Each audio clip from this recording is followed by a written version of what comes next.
میرا خاوند گھر کے تمام خرچے دیتا ہے، مجھے الگ سے خرچہ بھی دیتا ہے، کبھی کبھی میں اسے بتائے بغیر اس کے پرس سے پیسے نکال لیتی ہوں، وہ چوری ہے۔ یا تو اس سے کہہ دو وہ معاف کر دیا کرے۔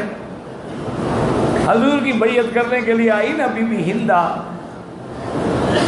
تو حضور جب بیعت دے رہے تھے تو اس کے بعد بی بی ہندا نے کہا کہ حضور ابو سفیان جو ہے نا یہ لوگوں کے لیے تو بڑا سخی ہے، دوستوں کو تو بڑی بڑی پارٹیاں کھلاتا ہے، گھر والوں کو پورا خرچہ بھی نہیں دیتا، میں اس کے پیسے کبھی کبھی نکال لیتی ہوں۔ تو ابو سفیان بیٹھے ہنس پڑے، انہوں نے کہا میں نے معاف کیا تمہیں۔